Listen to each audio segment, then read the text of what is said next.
दोस्तों, हर हर महादेव, जय श्री राम। मेरा नाम है अनुराग दीक्षित और आप सभी लोग उपस्थित हैं मैथ बाय अनुराग दीक्षित में। उम्मीद कर रहा हूं मेरी आवाज़ ठीक ढंग से सभी तक पहुंच रही होगी। क्लास को शुरू करने से पहले पहले तो मैं ये बता देता हूं क्लास किस एग्जाम को लेकर चीज़ें हैं और इस क्लास में आज आपको क्या मिलने वाला है। तो आप रेलवे के किसी भी एग्जाम को दे रहे हो, खास तौर पर इस वक्त हमारा जो टारगेट है, हम लोगों का सभी का ये टारगेट है कि एनटीपीसी ग्रुप डी और एएलपी सीबीटी 2 जिसका एग्जाम 19 और 20 मार्च के टेंटेटिव डेट में रखा गया है, उसको फोकस करके कुछ ऐसी चीज पढ़ी जाए जो एग्जाम में हूबहू छप जाए। तो उसी सीरीज में मैं आज आपको कंप्लीट मैथ, अर्थमेटिक और एडवांस मैथमेटिक जो कि 50 मोस्ट इंपॉर्टेंट कॉन्सेप्ट में खत्म होगी, उसका आज डे नंबर 7वां कराने वाला हूं। सीरीज के 6 वीडियोस आपको इसकी प्लेलिस्ट में मिल जाएंगे। सीरीज में आपको क्या मिलेगा 7वें दिन में, इसमें 5 कॉन्सेप्ट और उन पर बेस्ड 25 क्वेश्चन आपको मिलेंगे। और ये वो कॉन्सेप्ट होंगे इस पूरी सीरीज में, 50 जो कॉन्सेप्ट हैं जो कि किसी भी एग्जाम में 101% पूछे जाते हैं। आप विश्वास करिएगा, 90% जो क्वेश्चन पूछे जाते हैं इन्हीं 50 कॉन्सेप्ट से पूछे जाते हैं। तो यहाँ पर हम शुरुआत करने वाले हैं डे 7 की। उम्मीद कर रहा हूँ मेरी आवाज ठीक ढंग से आप सभी तक पहुंच रही होगी। शुरुआत कर लेते हैं। डे 7 में आज आपको जो 5 कॉन्सेप्ट मिलने वाले हैं वो ये है। सबसे पहले सिंप्लीफिकेशन में सीरीज बेस्ड क्वेश्चन जो आपको देखने को मिलेंगे, ठीक है। दूसरा, आपको शांत और अशांत दशमलव पर क्वेश्चन आता है, हमेशा आप जानते हो, वो मिलेगा। त्रिकोणमिति में कोण का मान कैसे रख के आंसर निकाला जा सकता है सेकंड्स में, जो क्वेश्चन मिनट में होते हैं उनको सेकंड्स में कैसे किया जाएगा, तीसरा कॉन्सेप्ट वो है। चौथा concept time, speed and distance में सापेक्ष गति की अवधारणा, इससे 101% क्वेश्चन आपको एग्जाम में देखने को मिलता है। और पांचवा कॉन्सेप्ट एमडीएच वाला कॉन्सेप्ट होगा जो टाइम एंड वर्क चैप्टर से होता है, कार्य और समय से होता है। तो विदाउट एनी डिले हम लोग शुरुआत करते हैं यहाँ पर। तो जो पहला कॉन्सेप्ट है ना, सिंप्लीफिकेशन में किसी भी सीरीज को सॉल्व करने का, उस पर जो बेस 5 क्वेश्चन है वो इस प्रकार से आप देखने पाएंगे। हर एक क्वेश्चन में आपको डिफरेंट चीज मिलेगी, हर एक क्वेश्चन आपको अलग मिलेगा। और उसके बाद फिर हम लोग इस चीज को करेंगे। देखिए क्या है ना कि जब हम सीरीज के क्वेश्चंस को करते हैं, मेरी बात को बहुत ध्यान से समझिएगा, कि जब हम सीरीज के क्वेश्चन को करते हैं तो उसमें क्या कॉन्सेप्ट लगता है उसको जानना बेहद जरूरी होता है। तो मैं आपको बता देता हूं कि सीरीज के क्वेश्चंस को करने का सबसे बेहतरीन तरीका, सबसे बेहतरीन जो शॉर्ट ट्रिक होती है वो क्या होती है, इसको आप हमेशा दिमाग में रखिएगा। और जब कभी भी कोई क्वेश्चन आएगा ना तो आप उसको अप्लाई करिएगा, इस शॉर्ट ट्रिक को, हर एक प्रश्न में आपका आंसर आ जाए। ठीक है, कैसे करना है मैं आपको बता देता हूँ। सपोज करें, मेरी बात को बहुत ध्यान से सुनिएगा, आपके पास एक सीरीज कुछ ऐसे लिखी है कि 1/a into B plus 1/b into C plus 1/c into D. ठीक है, ऐसे सीरीज लिखिए। तो आपको हमेशा ध्यान रखना होगा क्या चीज, कि इन दोनों संख्याओं का जो अंतर है अगर वो ऊपर लिखा हुआ है, इन दोनों संख्याओं का अंतर अगर ऊपर लिखा हुआ है, इन दोनों संख्याओं का अंतर ऊपर लिखा हुआ है, तो आपके लिए सवाल बहुत आसान हो जाता है। इसकी ट्रिक ये कहती है कि अगर अंतर ऊपर लिखा हुआ है तो पहले का पहला वाला पद ले लीजिएगा 1/a और आखिरी का आखिरी वाला पद ले लीजिए 1/d। इन दोनों का अंतर ही आपका आंसर हो जाता है। ठीक, अब दूसरी बात यहां पर ये जनरेट होती है कि सर कभी ऐसा भी तो होगा कि इन दो पदों का अंतर ऊपर ना लिखा हो, है ना। जैसे यहां पर अंतर ऊपर लिखा था तो एक बात आपने ये सीख ली। अब अगर इसी सीरीज में ये अंतर ऊपर ना लिखा हो, मान लीजिए कि ए बी का अंतर 3 हो और ऊपर 1 लिखा हो, तब हम लोग इस सवाल को कैसे करेंगे, उसकी शॉर्ट ट्रिक क्या बनेगी। जब कभी ऐसा हो कि नीचे लिखी हुई संख्याओं का अंतर ऊपर ना हो, तो आपको क्या करना है कि ये जो नीचे लिखी हुई संख्याओं का अंतर होता है इसको आप 1 में डिफरेंस के रूप में लिख लेंगे। ठीक है, जैसे क्या लिखेंगे, 1 डिफरेंस, डिफरेंस का मतलब उन संख्याओं का अंतर, फिर पहले का पहला वाला पद यानी 1/a और आखिरी का आखिरी वाला पद यानी 1/d। ठीक है, ये लिख लेंगे, ये इसकी शॉर्ट ट्रिक बन जाती है। फिर से बात दोहरा दे रहा हूं, जब अंतर जो होता है वो ऊपर आपको लिखा हुआ ना दिखाई दे तब आपको ये तरीका अपनाना है। ठीक, अभी सवालों के माध्यम से हम इसको और अच्छे से समझेंगे, जानेंगे। कई बार ऐसा होता है सीरीज जो होती है हमारे पास, उसमें नीचे 2 पद ना दे के 3 पद दे दिए होते हैं। कई बार देखने को मिला है कि मान लीजिए 1/a इंटू बी इंटू सी हो, 1/b इंटू सी इंटू डी हो, या 1/d इंटू सी इंटू डी इंटू ई हो, सी डी और ई हो। तब क्या किया जाएगा, जब नीचे 3 पद दे दे या 4 पद दे दे तो आपको क्या करना है, बहुत ध्यान से सुनिएगा। अब जो अंतर देखा जाएगा वो यहाँ पर पहले और आखिरी पद का देखा जाता है। किसका किसका देखा जाता है, पहले और आखिरी पद का। अगर यहाँ पर ए और सी का अंतर ऊपर लिखा दिखाई दे गया आपको, ये अंतर ऊपर लिखा है, इन दोनों का अंतर ऊपर अगर लिखा है तो सेम काम, पहले का पहला पद लेना है। अब यहाँ पे पहला पद जानते हैं क्या, जैसे यहाँ 2-2 पद थे, 2-2, तो हमने 1-1 नीचे लिया है। अगर 3-3 पद होंगे तो 2-2 पद आप लोगे, ठीक। तो इसका पहला पद जानते हैं क्या होगा, 1/a इंटू बी होगा, और आखिरी का आखिरी पद क्या होगा, 1/d इंटू ई होगा। इन दोनों का अंतर आपका आंसर हो जाएगा। ये कब की बात है, जब इन संख्याओं का अंतर ऊपर आपको मिल जाए तो। और सपोज करिए कि ये अंतर ऊपर नहीं दिखाई देता है, ए और सी में सपोज कर लीजिए 5 का अंतर है, लेकिन ऊपर 2 लिखा हो या 3 लिखा हो या 1 लिखा हो, तो क्या करिएगा, तो आपको क्या करना है कि इन दोनों का जो अंतर होगा ए और सी का, वो डिफरेंस 1 डिफरेंस ऐसे लिख लेंगे, और क्या आ जाएगा, पहले का पहला पद यानी 1/a गुणे बी और माइनस में 1/d गुणे ये लिखेंगे, और सीधे सीधे आपका उत्तर आ जाएगा। ठीक है भाई, तो ये इनकी शॉर्ट ट्रिक थी। ऐसे 2 क्वेश्चन, 2 प्रकार के जो क्वेश्चन होते हैं ना, वो आपके एग्जाम में मल्टीपल टाइम पूछे जा चुके हैं और आगे भी ये संभावनाएं हैं कि ये पूछे जाएंगे। तो ये शॉर्ट ट्रिक नोट करिएगा सीरीज के क्वेश्चन की। अब इसके सवाल पर हम लोग आते हैं। देखिए जरा सवाल क्या कह रहा है, ये हमारे पास सवाल दिया हुआ है। इस सवाल में ये जो सीरीज है उसका योगफल निकालना है और बड़े आसान ढंग से निकालेंगे। तो हमने क्या कहा, सबसे पहले नीचे हमें पदों की संख्या कितनी दिखाई दी, 2। अब नीचे पदों की संख्या 2 है तो अंतर देखेंगे, बोले सर 3 का अंतर है, यहाँ पे भी 3 का अंतर है, यहाँ पे भी 3 का अंतर है, और सबसे आखिरी वाले पद में भी 3 का ही डिफरेंस है। लेकिन सर ये जो अंतर है ना, ये हमें ऊपर नहीं मिल रहा है। यहाँ 3 का अंतर है लेकिन ऊपर 1 लिखा है, यहाँ 3 का अंतर है ऊपर 1 लिखा है ना, अंतर सेम नहीं हो रहा है।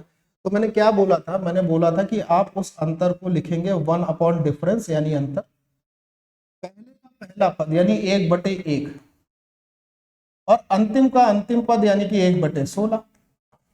और जैसे ही इसको सॉल्व कर लेंगे ना, ये आपका उत्तर दे देगा। अब अगर हम इसको सॉल्व करते हैं मेरे प्यारे दोस्त, तो 1/3, यहाँ पे क्या आएगा, 16 एकम 16 माइनस 1 15/16 होगा, और 15 को 3 से काटने पर 5 आ जाएगा, यानी हमारा जो फाइनल आंसर होगा मेरे प्यारे दोस्तों, कितना हो जाएगा, 5/16 हमारा फाइनल आंसर हो जाएगा इस क्वेश्चन का।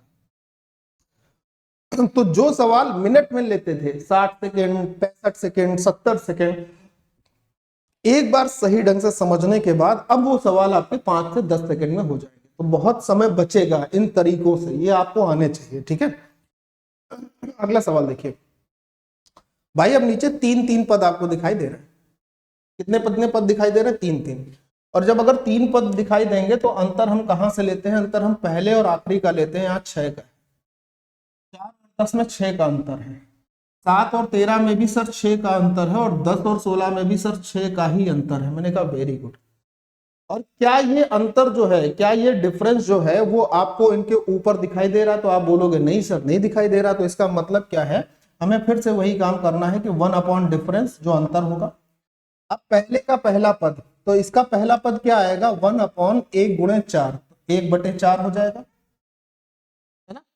और आखिरी का आखिरी पद आ जाएगा यानी कि 1/13 गुणे 16, और 13 गुणे 16 क्या हो जाता है भाई, 208 हो जाता है। क्या होता है, 208। अब इसको सॉल्व करना है तो भाई 1/6 तो ये एज इट इज हो गया। इसका एलसीएम आप देखेंगे 208 ही रहेगा। तो आप बोलेंगे 4 पंचे 20, 4 दूनी 8 हो जाएगा, -1 हो जाएगा। यानी यहाँ पर आपके पास आ जाएगा 51/208, और साथ में गुणा किसका था, तो आपको बोलेंगे सर 1/6 का गुणा था। इसको सॉल्व कर लेना है, काम खत्म हो जाएगा। 3 दूनी 6 हो जाएगा, 3 से 17 बार ये कट जाएगा, ऊपर 17 रहेगा और नीचे क्या आएगा, 208 का 2 गुना यानी कि 416। ये आपका आंसर हो जाएगा इस क्वेश्चन का। बोलिए बात समझ में आ गई, क्लियर है ना बात। परफेक्ट परफेक्ट परफेक्ट, बहुत बढ़िया। देखिए नेक्स्ट क्वेश्चन। आहा, अब जैसे इस प्रकार के क्वेश्चन बच्चों को दिखाई देते हैं तो मन में घबराहट पैदा हो जाती है कि अरे दादा रे, ये कितना कठिन क्वेश्चन आ गया, कैसे होगा, क्या कर सकते हैं, है ना। इसमें तो सर वैसे चीज नहीं दी है जैसे आपने बताई थी सीरीज की ए गुणे बी की फॉर्म में सीरीज नहीं दी है, ए इंटू बी इंटू सी की फॉर्म में सीरीज नहीं दी है। मन में आता है ना, कोई बात नहीं, मैं आपको एक चीज समझा देता हूं फिर आपके मन में बात नहीं आए। जैसे मैं बोलूं कि ए स्क्वायर माइनस बी स्क्वायर अगर लिखा है मेरे प्यारे बच्चे, तो इसको आप कैसे देखोगे, तो आप बोलोगे सर ये ए प्लस बी हो जाता है और ये ए माइनस बी हो जाता है ना, ए प्लस बी और ए माइनस बी होता है। ये फॉर्मूला आप सब लोग जानते हो। बोलोगे हाँ सर होता है, बिल्कुल होता है। तो मेरे प्यारे भाई अगर मैं आपसे बोलूं कि ये ए स्क्वायर माइनस बी स्क्वायर है तो ये क्या बन जाएगा, 1 ए प्लस बी का मतलब 10 और ए माइनस बी का मतलब 4, यानी इसे आप 4 गुणे 10 लिख सकते हो। बोलोगे हाँ सर 4 गुणे 10 लिख सकते हैं, तो मैंने कहा वेरी गुड। प्लस ऐसे ही 1 ए प्लस बी ए माइनस बी, 13 में से 3 माइनस होगा 10 होगा और 13 में 3 जोड़ेंगे तो 16 हो जाएगा। Same condition plus dash dash dash dash हमारे पास आखिरी पद के लिए होगी कि नहीं होगी, तो इसको क्या होगा 1/31 में से 3 माइनस कर लेंगे तो 28 हो जाएगा और 31 में 3 प्लस करेंगे तो 34 हो जाएगा। हो गया। अब ये वैसे ही सीरीज बन गई जैसे आप चाह रहे थे, बन गया ना पूरा वैसे ही, तो आप बोलोगे हाँ सर बन तो गया। और अगर ये बन गया तो काम खत्म हो गया। देखिए यहाँ पर अंतर कितने का है, 6 का है, यहाँ पर कितने का है, 6 का है, यहाँ पर सर अंतर कितने का है, 6 का है। अभी अंतर 6 का ही चल रहा है। तो सॉल्व करने का तरीका क्या है, क्योंकि नीचे अंतर 6 है ऊपर तो 1 दिखाई दे रहा है ना, तो सॉल्व करने के लिए 1/6 जो अंतर है, पहले का पहला पद यानी 1/4 और आखिरी का आखिरी पद यानी कि 1/34। एलसीएम क्या आ जाएगा, 68 आ जाएगा, 68, तो यहाँ 17 हो जाएगा, यहाँ 2 आ जाएगा और साथ ही साथ यहाँ पर हमारे पास 1/6 बना रहेगा। सॉल्व करेंगे 1/6 हो जाएगा और इधर क्या आ जाएगा 15/68, 17 में से 2 माइनस करेंगे तो 15 हो जाएगा। करेक्ट। अब जरा डिवीजन कर लीजिए, भाग भूग दे लीजिए कि 3 दूनी 6 हो गया सर, 3 पचे 15 हो गया। ऊपर 5 दिखेगा, नीचे क्या दिखेगा 68 दूनी 136 दिखेगा। तो आपका जवाब क्या बन जाएगा, बोलोगे सर 5/136 इस क्वेश्चन का आंसर बन जाएगा और ये सवाल खत्म हो गया। बोलिए क्लियर हुई बात, समझ में तो आई होगी, इसमें तो कोई संदेह नहीं होगा कि सर ये बात समझ में नहीं आई हमको, ये तो समझ में आ गई होगी ना अच्छे से। चलो देखो नेक्स्ट, वाह वाह वाह वाह क्या बात है। अब इस सवाल को देखो समझ लो, जितना कठिन ये दिखाई दे रहा है एक्चुअल में इतना कठिन ये है नहीं। बोले सर कैसे नहीं है, मैंने कहा देखो 2 का स्क्वायर 4 होता है, 4 में से 1 घटाओगे 3, मतलब इनका जो अंतर 3 आएगा वो ऊपर आपको लिखा दिखाई दे रहा है। ठीक, 3 का स्क्वायर 9, 2 का स्क्वायर 4, इनका अंतर आपको 5 दिखाई देगा, ऊपर लिखा दिखाई दे रहा है। इसको देखो 4 का स्क्वायर 16, 16 में से 9 माइनस कर लेंगे तो 7, ऊपर लिखा दिखाई दे रहा है। और सबसे आखिरी पद की बात करें तो 10 का स्क्वायर 100, 100 में से 81 माइनस कर लेंगे तो ये जो अंतर 19 है वो भी ऊपर लिखा दिखाई देगा। तो जब नीचे का अंतर ऊपर लिखा दिखाई देता है, सिंपल सी बात मैंने आपको बताई थी, आपको क्या करना होता है, पहले का पहला पद 1 के साथ, तो इसका पहला पद क्या है, तो आप बोलोगे 1 है सर, ये पहला पद है। अब इसमें आप ये नहीं करिएगा कि यहाँ पे 3 भी इंक्लूड कर रहे हैं, नहीं नहीं नहीं नहीं नहीं, ये 3 इस बात को कैंसिल कर देगा, इन दोनों का अंतर जो 3 है ना वो 3 इसको खत्म कर लेगा, तो अंतर आएगा 1/1, पहले का पहला पद। आखिरी ये 19 को खत्म कर देगा, तो आखिरी का आखिरी पद क्या हो जाएगा 1/10 का स्क्वायर यानी कि 100। अब 1 में से 100 को अगर 1/100 को घटाएंगे तो हमारे पास क्या आ जाएगा 99/100, क्वेश्चन का जबरदस्त आंसर सेकंड के हिसाब से। अब अगर ये सब बातें आपको पता होना तो ये क्वेश्चन का आंसर सेकंड्स में आपको मिलेगा नहीं मिलेगा, क्या कहते हो, बोलो हाँ या ना। ठीक है ना, आगे बढ़ रहे हैं भाई। ये सवाल देखिए, कह रहा है ये एक श्रृंखला दी है और इसके जितने 20 पद होंगे 20 पदों का योग हमें बताना। तो पहले हम ये तो पता कर लेते हैं कि जैसे इसका पहला पद हमारे पास ये दिया है, इस सीरीज का पहला पद ये दिया है, तो इसका 20वां पद क्या होगा ये तो पता किया जाए। इस सीरीज में जो पहला पद है उसमें देखो क्या लिखा है 1 गुणे 2, यानी यहां पर देखें तो 1 है, पहले पद का पहला हिस्सा 1 है, 2 है, 3 है, 4 5 है, 6 है, 7 है, 8 है, 9 है, 10 है। तो जो इसका 20वां पद होगा उसमें हमारे पास क्या आएगा 1 इसका पहला पद 20 होगा। भाई 20वां पद है तो 20 होगा, क्यों, क्योंकि पहले पद में 1 लिखा था। अब 1 के बाद अगला पद क्या है 2, 2 के बाद अगला पद क्या है 3, 3 के बाद अगला पद क्या है 4 है, तो 20 के बाद जो इसका अगला टर्म होगा वो क्या होगा 21 होगा और कहानी यहीं से खत्म हो जाएगी। बोले अच्छा सर कहानी खत्म हो गई, हमने कहा हाँ भाई इन दोनों के बीच का अंतर एक है, ऊपर लिखा है, इन दोनों के बीच का अंतर एक है, ऊपर लिखा है, इसका अंतर यहाँ मिलेगा, इसका अंतर यहाँ मिलेगा ऊपर। तो जब डिफरेंस सेम हो गया तो पहले का पहला पद लेंगे यानी 1/1 लेंगे, और आखिरी का आखिरी पद यानी 1/21 लोगे, और भाई कहानी खत्म हो जाएगी कि 1 में से 21 को घटाओगे तो 20/21 आपका आंसर हो जाएगा। ये लीजिए सवाल का उत्तर आ गया कि इस श्रृंखला के अगर मैं 20 पदों को जोड़ता हूं, कितने पद को, 20 पदों तक को जोड़ता हूं यहां तक, उत्तर क्या दिखाई देगा, उत्तर दिखाई देगा हमारे पास 20/21, और कहानी खत्म हो जाएगी। इसके साथ यहां पर कुछ क्वेश्चन आपको और दिखाई देंगे। अब मैं आपको इस सीरीज वाला ये सब काम खत्म हो गया। अब अगला जो कॉन्सेप्ट होता है वो शांत और अशांत दशमलव का होता है, तो वो मैं आपको थोड़ा सा इससे पहले सिखा देता हूं ताकि एक समझ जो है ना वो बहुत अच्छे से विकसित हो जाए, बन जाए कि शांत और अशांत दशमलव हमें कैसे पहचानना हो। ठीक है, पहचान बता देता हूं और ये हमेशा आप ध्यान रखिएगा। अशांत और शांत दशमलव की पहचान करना कैसे, देखते ही ये पता चल जाएगा कौन सी भिन्न शांत है और कौन सी भिन्न अशांत है। पहचान कैसे होगी? सबसे पहला काम मेरे प्यारे दोस्त ये करना कि जो भी भिन्न आपके पास दी है, जो भी फ्रैक्शन आपके पास दे रखी है, जो भी फ्रैक्शन है, सबसे पहले ये चेक कर लेना कि वो फ्रैक्शन मिनिमाइज है कि नहीं है, यानी अपने सबसे छोटे रूप में है कि नहीं है ना? और अगर नहीं है तो उसको मिनिमाइज कर लेना। सबसे पहले क्या करना, फ्रैक्शन को मिनिमाइज कर लेना, छोटी कर लेना, जितनी वो कट सकती है उतना कर लेना। अब दूसरा काम यहां से शुरू हो जाता है जिसे आपको समझना है, कैसे पहचानेंगे। देखो, कोई भी भिन्न शांत दशमलव की कब होगी, याद रखना, कोई भी भिन्न शांत दशमलव की तब होगी, इसको इंग्लिश में बोलते हैं टर्मिनेटिंग डेसिमल। क्या बोलते हैं? Terminating decimal. तो कोई भी भिन्न बच्चा शांत दशमलव की तब कहलाती है जब उस भिन्न का जो हर होगा, हर का मतलब जो डिनोमिनेटर होगा, उस भिन्न का जो हर होगा यानी जो डिनोमिनेटर होगा वो क्या हो, वो या तो 2 का या फिर 5 का और या फिर 10 का गुणज हो। 2 का, 5 का या 10 का क्या हो, मल्टीपल हो, गुणज हो। अगर किसी भी भिन्न का हर 2, 5 या 10 का गुणज दिखाई देता है तो वो भिन्न टर्मिनेटिंग डेसिमल की होती है, शांत दशमलव की होती है। और अगर अशांत दशमलव की भिन्न की पहचान कैसी होगी, समझिएगा। अशांत दशमलव को हम कैसे पहचानेंगे कि कोई भिन्न शांत अशांत दशमलव की है?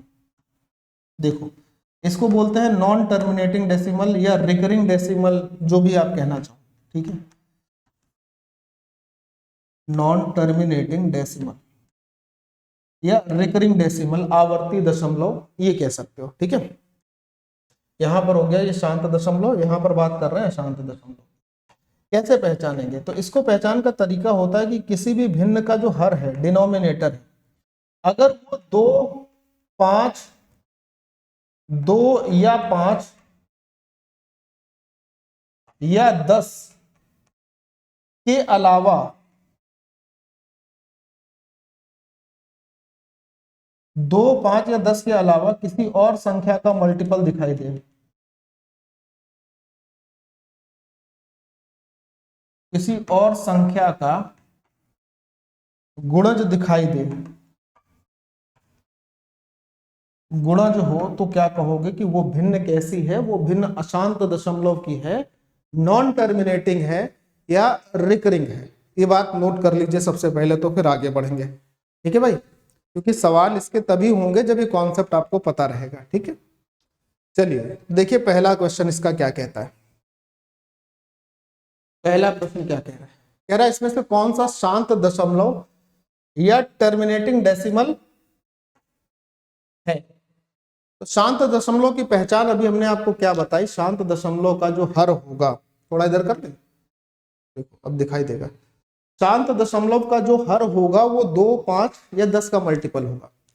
तो यहां पर देखें 32, 32 2 का मल्टीपल है। ठीक, 24, 24 को अगर हम फैक्टर करते हैं तो इसको हम लिखेंगे 2 की पावर 3 और गुणे 3 की पावर। 48 को आप क्या लिख सकते हो, 48 को आप लिख सकते हो 2 की पावर 3 यानी कि 8 हो गया, 8 6 48, 2 की पावर 4 लिख सकते हो और गुणे में 3 लिख सकते हो। 32 को हम लोग सीधे सीधे 2 की पावर 5 लिख सकते हैं। 96 को हम लोग क्या लिखेंगे, 2 की पावर 5 गुणे 3 की पावर 1 लिख सकते हैं। आप बोलोगे हाँ, ये आरपीएफ का क्वेश्चन। तो शांत दशमलव क्या है, जो सिर्फ 2 का गुणज हो या फिर 5 का गुणज हो या 10 का गुणज हो, इसके अलावा अगर कोई नंबर दिखाई दे गया तो फिर वो शांत दशमलव की कैटेगरी में नहीं आ गया। यहाँ 3 दिखा, शांत दशमलव नहीं है, 3 दिखा, शांत दशमलव नहीं है, यहाँ 3 दिखा, शांत दशमलव नहीं है। तो एक ही ऑप्शन बचा जो सिर्फ 2 का मल्टीपल था और वो था ऑप्शन नंबर ए, यानी 1/32। ये शांत दशमलव होगा। शांत दशमलव का मतलब समझ पाए कि अगर मैं 32 से 1 को भाग दूं तो दशमलव के कुछ अंकों के बाद ये भाग कंप्लीट लग जाएगा, फिर ये नहीं होगा कि हम लगातार भाग दिए जा रहे हैं और भाग नहीं हो रहा है। ठीक है, आइए अगला सवाल। कौन सा विकल्प आवर्ती दशमलव का उदाहरण है? आवर्ती दशमलव का मतलब जिसमें दशमलव के बाद नंबर बार बार रिपीट हो रहा है। ऊपर देखना रिकरिंग डेसिमल पूछ रहा है, और रिकरिंग डेसिमल का मतलब आपसे क्या पूछ दिया गया, रिकरिंग डेसिमल का मतलब आपसे पूछ रहा है कि आपको ये बताना है इसमें कौन सा अशांत दशमलव है। ठीक है, कई बार यहाँ पर ये कंफ्यूजन बच्चों को हो जाती है। आपसे क्या पूछा गया, कौन सा अशांत दशमलव है। अशांत दशमलव की पहचान क्या होगी कि किसी भी भिन्न को उसके मिनिमम फॉर्म में लाने के बाद हर को चेक करना, डिनोमिनेटर चेक करना। 24/60 लिखा है, मिनिमाइज कर लेंगे तो 2/3 हो जाएगा, सॉरी 2/5 हो जाएगा। हर में 5 का गुणज है, मतलब ये शांत दशमलव होगा, ये अशांत नहीं है। हर किसका गुणज है, 5 का गुणज है, तो ये शांत दशमलव होगा, टर्मिनेटिंग डेसिमल। यहाँ देखो किसी से कट रहा है, 3 8 24 कट रहा है, और 3 से ये कट रहा है कितनी बार, 30 बार। फिर 2 से कट जाएगा, 3 दूनी 6 से कट जाता ना, 6 चौको 24 होता है, 6 से ये कटता 15 बार।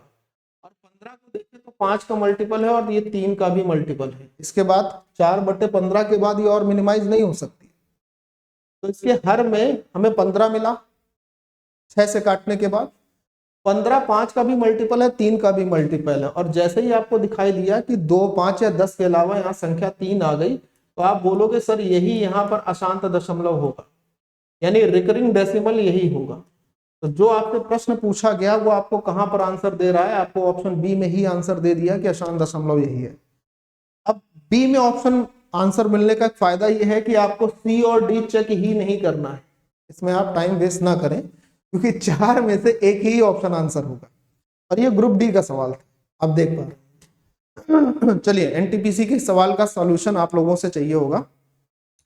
कौन सा शांत दशमलव प्रसार है?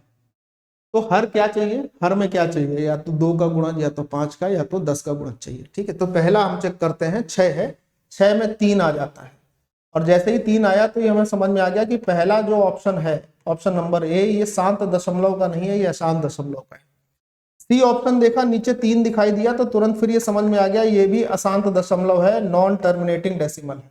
यहाँ पर हमको 11 दिखाई दे गया तो भी समझ में आ गया तुरंत के तुरंत कि सर ये भी ऑप्शन नंबर डी भी हमारा नॉन टर्मिनेटिंग डेसिमल है, अशांत दशमलव है। एक ही ऑप्शन बचा जिसमें उसका हर कंप्लीटली 5 का मल्टीपल है, तो आंसर क्या बन गया, ऑप्शन नंबर बी। पहचानने का सबसे सरल तरीका, सबसे सरल ट्रिक मैंने आपको बताई है। अब यहां पर एक चीज समझ लेना, कई बार शांत और अशांत दशमलव में ये सवाल भी रहते हैं, इनको सॉल्व करने का तरीका क्या होता है ये मैं आपको बता देता हूं। कुछ पॉइंट होते हैं जिसको आप समझ लेना है। एक हिस्सा होता है जिसे हम लोग बोलते हैं रिकरिंग, और एक हिस्सा होता है दशमलव के ऐसे सवालों में जिसे बोला जाता है मंटीसा। क्या बोला जाता है, मंटीसा। रिकरिंग क्या होता है कि दशमलव के बाद मान लीजिए आपके पास दशमलव 6 6 6 6 6 ऐसे डैश डैश चल रहा है, इसको लिखने का तरीका क्या होता है कि हम दशमलव 6 को लिख के उसके ऊपर बार लगा देते हैं। बार हमको ये इंगित करता है कि यहाँ पर दशमलव 6 खत्म नहीं हो रहा है, ये लगातार चलता जा रहा है, लेकिन उसको शॉर्ट फॉर्म में हम बार लगा के लिख देते हैं, ये हो गया। और यहां पर ये इससे तरीके से लिखा जाता है रिकरिंग में, ठीक है।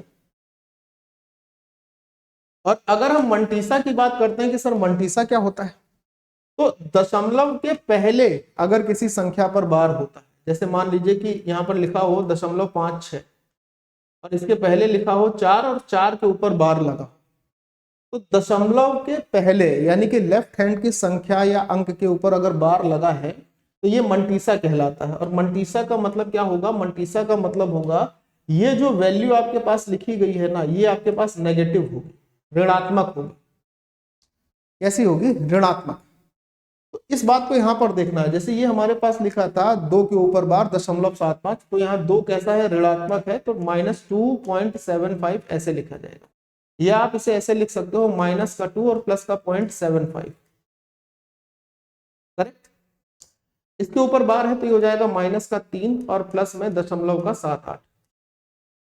अब ये हिस्सा हमको सिर्फ सॉल्व करके उत्तर की तरफ बढ़ जाना है। अभी मुश्किल तो नहीं है ये बिल्कुल भी, लेकिन समझने की बात थी कि कैसे किया जाता है। तो देखो भाई, इसको अगर हम जोड़ेंगे तो हमारे पास 8 और 5 13 के 3, 7 7 14 और 1 15 हो जाएगा।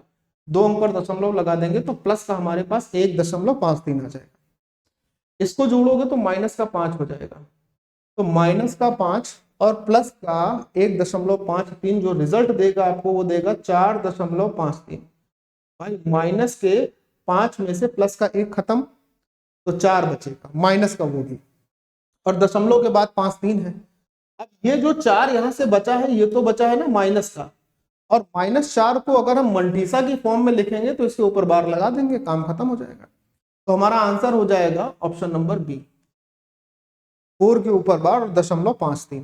ठीक, ये 2 पॉइंट है, रिकरिंग और मंटीसा, इनको आप अच्छे से समझ लीजिएगा। ठीक, चलिए ये सवाल आपके लिए सेम क्वेश्चन का रहेगा, ये आपका होमवर्क रहेगा, और मैं चाहूंगा कि इस क्वेश्चन का आंसर आप लोग मुझे कमेंट बॉक्स में बताइए। अच्छा होता क्या है, मैं आपको एक चीज और बोल देता हूँ, जैसे मैं कई बार आपसे लोगों से कहता हूं ना, पहले तो मैं आपसे ये कहना चाहूंगा कि आप लोग मुझे मानते हो, ये बात मुझे पता है। ठीक, अब दूसरी बात नहीं, उसी बात पर आ जाता हूं कि जैसे मैं कभी कहता हूं ना कि होमवर्क का आंसर कमेंट बॉक्स में कमेंट कर दीजिएगा, या मैं कभी आपसे ये कह देता हूं कि कमेंट करिएगा, तो इसका आप विश्वास मान लीजिए, किसी भी अन्य टीचर से पूछ लीजिएगा कि कमेंट से हमारा कोई मॉनेटरी टर्म में, पैसे के टर्म में फायदा नहीं होता। मैं सिर्फ इतना चाहता हूं कि अगर आप कमेंट करेंगे ना, तो यूट्यूब के कुछ एल्गोरिदम होते हैं, जितने ज्यादा लाइक और जितने ज्यादा कमेंट होते हैं, यूट्यूब का एल्गोरिदम ये होता है कि वो उस वीडियो को उतना ही ज्यादा अन्य लोगों की वॉल से गुजारता है, मतलब सर्च लिस्ट में आ जाता है। तो मैं आपसे निवेदन ये करता हूं कि मैं, चूंकि मुझे ऐसा लगता है, शायद आप लोगों को भी लगता हो, ये भी बात कमेंट से बता दीजिएगा कि मैं अपने हर एक क्लास में अपना बेस्ट देने की कोशिश करता हूं, पूरी जी जान से पढ़ाता हूं। तो कमेंट ज्यादा से ज्यादा इसलिए कहता हूं कि वीडियो सर्च में आए, ज्यादा लोगों तक उसकी रीच हो। मॉनेटरी टर्म में इसका कोई फायदा नहीं होता। अगर आपको मेरी बात पे विश्वास है तो भी ठीक है, और भाई अगर नहीं है तो जिसकी बात पे विश्वास हो, या इंटरनेट आप सभी के पास है, आजकल तो एआई भी है, उससे जाके आप पूछ सकते हैं, उस पर सर्च कर सकते हैं, और कोई वो मतलब और कोई वो नहीं है। अब देखिए यहां पर, यहां से हम लोग त्रिकोणमिति के अगले कॉन्सेप्ट को पढ़ेंगे, जिसमें वैल्यू को कैसे पुट करना है उस चीज को समझेंगे, और उसके कॉन्सेप्ट और शॉर्ट ट्रिक को जानेंगे। ठीक है, कि त्रिकोणमिति में एंगल कैसे पुट किए जाते हैं, एंगल पुटिंग इसमें, ट्रिग्नोमेट्री में। जैसे ट्रिग्नोमेट्री के कई बार बड़े बड़े सवाल आ जाते हैं, उसमें एंगल पुट करके हमारे पास ऑप्शन से आंसर जल्दी निकलना होता है, तो बड़ा काम आसान हो जाता है। अब ये एंगल पुट हम कैसे करते हैं, इस बात की जो शॉर्ट ट्रिक, उसको आप समझ लीजिए। बड़े मतलब ऐसे शब्दों में आज आपको ये बता दूंगा ना कि आपको जीवन भर याद रहेगी, अगर आप 1 या 2 बार सही ढंग से देख लेते हो, देख ही लेते हो, नोट भी मत करो, सिर्फ देख लो, समझ लो, सिर्फ 1 2 बार बस, और ज्यादा करने की आपको आवश्यकता नहीं रहेगी। सिर्फ मेरी बात को ध्यान से समझ लेना। ठीक है, मैं ये कह रहा हूं, जब कभी भी आपको ऑप्शन, क्या चीज, ऑप्शन ट्रिग्नोमेट्रिकल रेशियो में दिखाई देते हो, ट्रिग्नोमेट्रिकल रेशियो में दिखाई दे, जैसे साइन, कॉस, टेन, कॉट, सेक, कोसेक, तब आपको क्या करना है, और जब ट्रिग्नोमेट्रिकल रेशियो में नहीं दिखाई दे तब आपको क्या करना है। तो सबसे पहले ऑप्शन, अगर आपको ट्रिग्नोमेट्रिकल रेशियो में नहीं दिखाई देते हैं, या कांस्टेंट वैल्यू दिखाई देती है कि 1 2 3 4 ऐसे करके ऑप्शन हो, या ट्रिग्नोमेट्रिकल वैल्यूज में ऑप्शन हो, तो आपको क्या करना है, याद रखना। पहला पॉइंट, अगर आपको त्रिकोणमिति का व्यंजक साइन थीटा या फिर कॉस थीटा में दिखाई देता है, किसमें किसमें हो, साइन थीटा में हो या फिर कॉस थीटा में हो, तो आप थीटा का मान ज्यादातर 0 डिग्री या 90 डिग्री रखा करिए। फिर से बात दोहरा देता हूं कि साइन थीटा या कॉस थीटा के रूप में अगर कोई त्रिकोणमितीय व्यंजक, कोई ट्रिग्नोमेट्रिकल एक्सप्रेशन दिखाई देता है तो थीटा की वैल्यू मोस्ट प्रोबेबली 0 या 90 रखने पर आपका आंसर जल्दी आएगा। दूसरा पॉइंट यहाँ पे ध्यान से सुनिएगा, अगर आपको टेन थीटा या कॉट थीटा में दिखाई दे, टेन थीटा या फिर कॉट थीटा में दिखाई दे, तो आप कोशिश करें कि थीटा का मान या तो आप 45 डिग्री रख लें या 45 का 3 गुना 135 डिग्री रख लें, ठीक, कभी भी। अच्छा, यहाँ पर एक सवाल मैं आपसे सीधे से पूछ देता हूँ, बहुत सरल सा, कि कोई बच्चा मुझे बताएगा कि tan 135 डिग्री का मान क्या होता है। वैल्यू रोक कर देखना, अगर ये सवाल आपके सामने इतना ही आ जाता तो आपको कितना समय लगता है ईमानदारी के साथ। सिर्फ बहुत बेसिक क्वेश्चन, कोई मतलब रॉकेट साइंस का इस्तेमाल नहीं किया है। साइन थीटा हो गया, कॉट थीटा हो गया। इसके बाद अगर बात करूं सेक थीटा की, तो अगर आपको त्रिकोणमितीय व्यंजक सेक थीटा या कोसेक थीटा में दिखाई देता है तो आप कुछ भी रख सकते हैं। कुछ भी का मतलब आप 30 डिग्री भी रख सकते हैं चेक कर से, 45 डिग्री भी रख सकते हैं, और अगर आप 60 डिग्री भी रख सकते हैं। ये कब की बात है, जब आपको त्रिकोणमितीय अनुपात किसमें दिखाई दे, कांस्टेंट वैल्यू दिखाई दे। अब दूसरी बात यह है कि अगर आपको त्रिकोणमितीय रेशियो ऑप्शन, जो ट्रिग्नोमेट्रिकल ऑप्शन जो है वो आपको कांस्टेंट वैल्यू ना होकर ट्रिग्नोमेट्रिकल रेशियो दिए हो, यहाँ पर पहले तो ये कांस्टेंट वैल्यू के लिए हो गया। अगर आपको ट्रिग्नोमेट्रिकल रेशियो दिए हो तो पहले आप ये कोशिश करेंगे इन वैल्यू से ऑप्शन चेक कर लेंगे ऐसे करने पर, और अगर इसके बावजूद नहीं होता है तो याद रखना ऑप्शन के ट्रिग्नोमेट्रिकल रेशियो होने पर सबसे छोटी ट्रिपलेट का आप इस्तेमाल करके सवाल का उत्तर निकालेंगे, स्मॉलेस्ट ट्रिपलेट का इस्तेमाल करके। स्मॉलेस्ट ट्रिपलेट क्या होती है, 3 4 5, इसका इस्तेमाल करके आप आंसर निकाल लें, है ना। अब एक प्रश्न आप सभी के मन में भी और आ रहा, बोले सर ये कोई जरूरी थोड़ी है कि हमें expression sine theta cos theta में दिखाई दे, टेन थीटा कॉट थीटा में दिखाई दे, या सेक थीटा कोसेक थीटा में दिखाई दे, ऐसा कोई जरूरी नहीं है।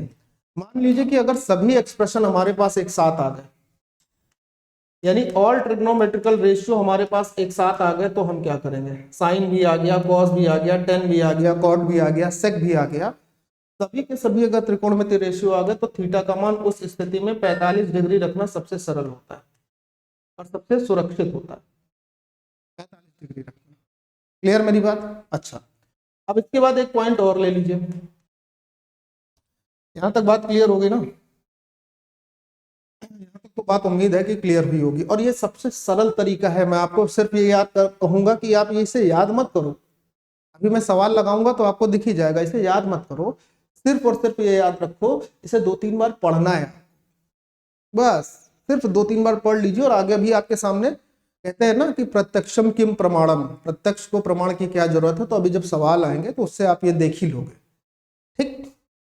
तो ऑप्शन कांस्टेंट हो तो ये ऑप्शन, अगर ट्रिग्नोमेट्रिकल रेशियो में हो तो पहले इसको चेक करना है, अगर इससे काम नहीं बनता है तो ट्रिपलेट का इस्तेमाल करना है। चौथी बात, ट्रिग्नोमेट्रिकल रेशियो अगर 45 डिग्री में हो तो क्या करें। अच्छा, कई बार क्या होता है कि ट्रिग्नोमेट्रिकल एक्सप्रेशन में यानी त्रिकोणमितीय व्यंजक में कई बार दो एंगल एक साथ आ जाते हैं,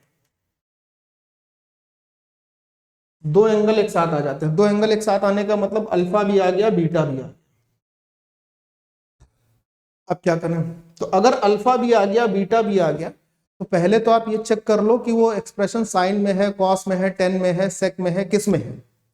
मान लीजिए साइन कॉस में है तो 0 या 45 90 रख लेना, इन दोनों में है तो ये रख लेना, इन दोनों में है तो ये रख लेना। इसके बावजूद अगर एक कंडीशन ये फंस जाए कि हमारे पास दो एंगल का सवाल हो और उसमें सारे के सारे त्रिकोणमितीय रेशियो हो, सारे के सारे, तो जो ज्यादा रिपीट हुआ हो, जो एंगल ज्यादा बार रिपीट हुआ हो, उसको 0 के बराबर कर देना। जो एंगल ज्यादा बार आया हो, जैसे अगर मान लीजिए अल्फा 4 बार आ रहा है, बीटा 3 बार आ रहा है, तो अल्फा को 0 कर लीजिएगा। बीटा 5 बार आ रहा है, अल्फा 2 ही बार आ रहा है, तो बीटा को 0 कर लेना, ठीक। ये याद रखना, इसको नोट कर लीजिएगा अच्छे ढंग से। अब आइए सवाल पर, इससे पहले का एक सवाल था ना, अब आइए सवाल पर, देखिए ध्यान से, ये सवाल है आपके पास, यहाँ पे इसको सॉल्व करना है। मेरा साइन कॉस ये वैल्यू दी है, हमें साफ साफ दिखाई दे गया कि हमारे पास सारे के सारे ऑप्शन कांस्टेंट वैल्यू के हैं और ये पूरा का पूरा एक्सप्रेशन साइन और कॉस में है। एक्स को हमने कहा कि भाई हम 0 कर देते हैं। जैसे ही आपने एक्स एंगल 0 किया तो साइन 0 0 हो जाएगा, कॉस 0 1, साइन 0 0 हो जाएगा, कॉस 0 1, साइन 0 0 हो जाएगा, कॉस 0 1। यहां 1 का मल्टीप्लाई 3 में करना, बोले सर फिर तो ये -3 हो जाएगा। नहीं होगा, क्यों? क्योंकि ऊपर पावर जो है ना वो सम है, और -1 की पावर अगर सम होगा तो वो प्लस ही हो जाएगा। तो यहां से आपको क्या मिला? 3। यहां से आपको 6 एकम 6, यहां से आपको क्या मिलेगा? 4 एकम 4। 6 + 4 + 3 का मतलब 13 आपके इस क्वेश्चन का जवाब हो गया, सवाल खत्म हो गया। अदरवाइज यही सवाल करने में ये एक्सप्रेशन आप ओपन करते 2 बार, क्योंकि पावर 4 है, ये एक्सप्रेशन आप ओपन करते हैं। और अगर साइन की पावर 6x और कॉस की पावर 6x का आपको फॉर्मूला नहीं पता है कि 1 - 3 sin square x into cos square x होता है, तो फिर इसको भी आप ओपन करते, तो फिर बड़ा लंबा टाइम होता, और लंबा टाइम होता, इतना टाइम आपको सवाल के लिए एग्जाम में नहीं मिलता है। ठीक है ना? ये आइए देखिए जरा इस सवाल को। यहाँ पर सवाल कह रहा है साइन पाई x/2 बराबर ये दिया है, तो पूछा क्या है?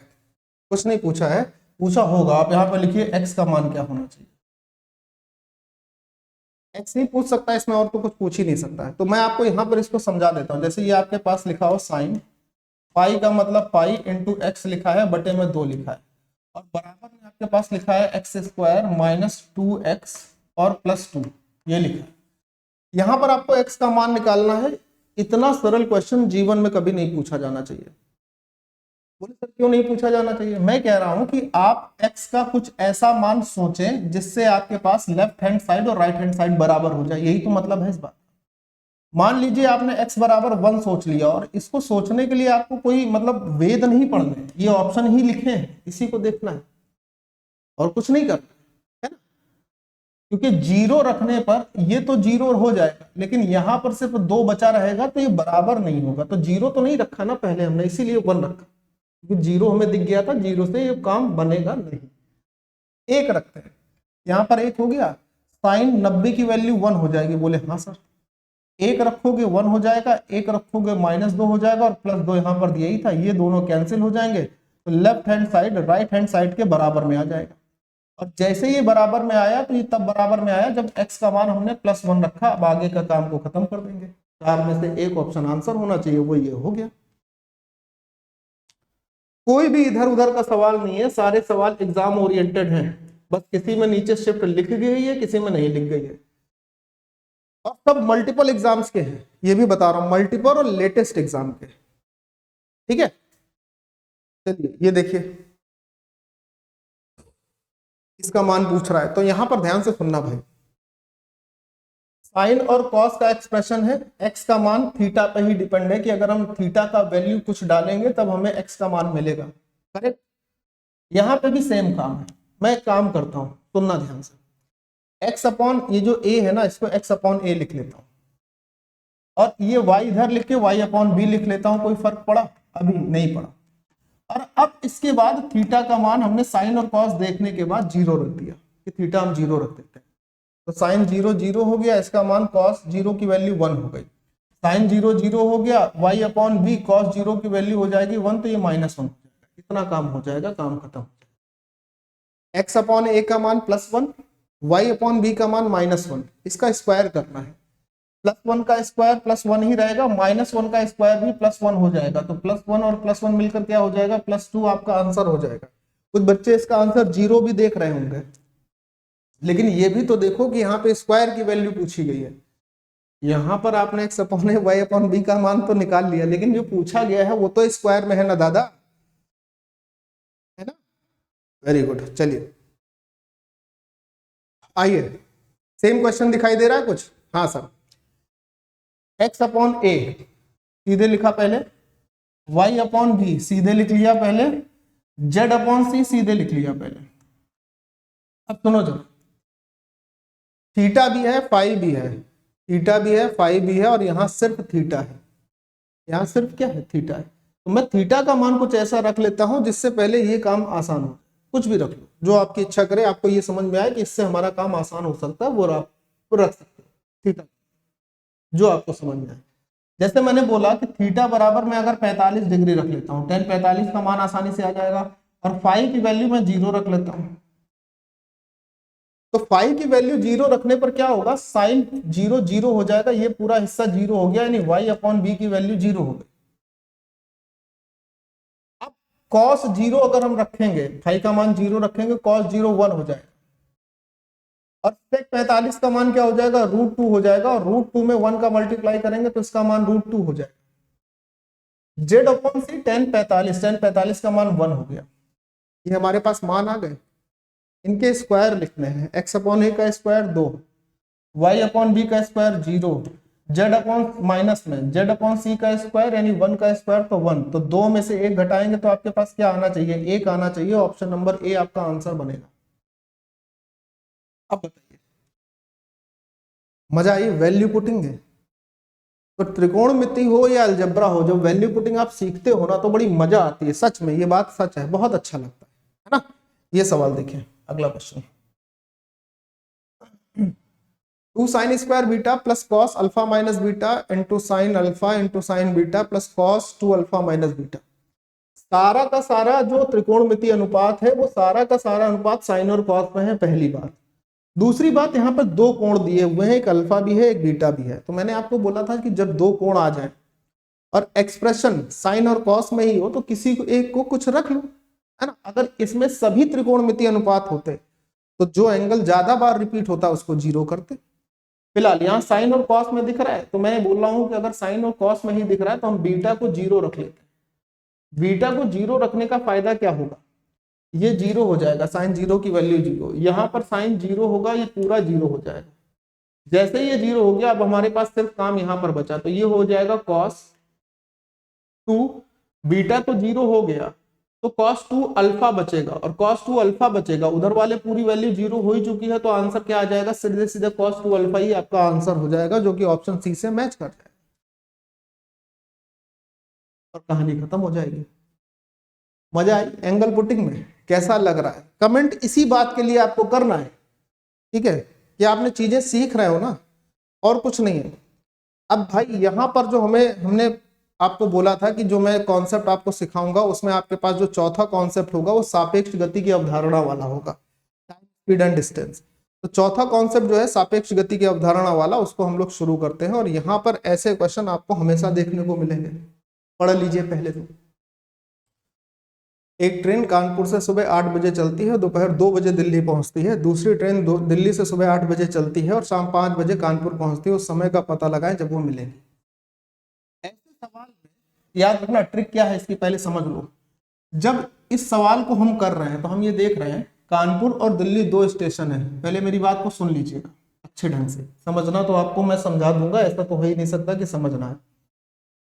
एक ट्रेन कानपुर से चलती है सुबह 8 बजे, एक ट्रेन दिल्ली से चलती है, ये भी सुबह 8 बजे चलती है। कानपुर से चलने वाली ट्रेन जो सुबह 8 बजे चलती है ये दिल्ली 2 बजे पहुंचती है, यानी कि 8 से 2 बजे पहुंचने का मतलब, देखना ध्यान से, 8 से 2 बजे पहुंचने का मतलब इसने 6 घंटे का समय लिया दिल्ली पहुंचने। दिल्ली से चलने वाली ट्रेन 8 बजे चली है और ये कितने बजे कानपुर पहुंचती है, ये 8 बजे चलती है और शाम को 5 बजे कानपुर पहुंचती है। तो 8 बजे से 5 बजे तक का मतलब इसने 9 घंटे लिए। बहुत गौर से समझना, बहुत गौर से। समझ में आ गई बात? सेम डिस्टेंस ही तय करनी थी, चाहे कानपुर से दिल्ली हो या दिल्ली से कानपुर हो, तो इनके जो समय है वो 6 घंटे और 9 घंटे। तो समय का अगर अनुपात लेंगे तो 3 दूनी 6 और 3 तीजा 9 हो जाएगा, यानी समय का रेशियो हो गया 2 और 3। और अगर डिस्टेंस सेम रहती है, ये आपने बात पढ़ी होगी कि अगर दूरी समान होती है तो जो अनुपात समय का होता है उसका जस्ट अपोजिट रेशियो गति का होता है। तो गति का रेशियो क्या हो जाएगा, 3 और 2। अब सर दोनों के बीच की कुछ दूरी तो मान ले, हाँ मान लीजिए। 2 और 3 का एलसीएम क्या हो गया, 6 हो गया। तो दोनों स्टेशन के बीच की दूरी को हमने 6 कर लिया। कोई दिक्कत ना हो तो ठीक है, कोई दिक्कत होगी नहीं इसमें, होगी क्या, होगी कोई दिक्कत नहीं होगी ना, इसमें क्या दिक्कत होगी? यहां तक तो बात क्लियर हो गई होगी। अच्छा, ये रेशियो लेने के बाद अब आपको सारा काम करना है। बोले सर अब क्या काम बचा है जो इसको निपटाने के लिए काम करना है? देखो मेरी बात सुनो जरा पहले ध्यान से।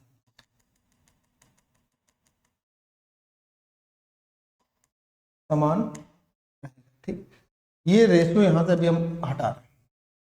अगर मान लो हम 6 और 18 का एलसीएम लेते तो हमारे 6 और 9 का एलसीएम लेते तो 18 एलसीएम होता हमारे पास, बोलोगे हाँ सर हो जाता, नहीं होता भाई, 6 और इसका एलसीएम लेते तो इतना ही होता ना, बोले हाँ सर इतना ही होता। अब यहां से हम आगे की बात करते हैं। 8 बजे चली, 2 बजे दिल्ली पहुंची, 6 घंटे लगे, 8 4 12, 12 2 14। 8 बजे चली, शाम 5 बजे कानपुर पहुंचे, 8 4 12, 12 से 5 तक 4 घंटे और 5 घंटे और तो 9 घंटे।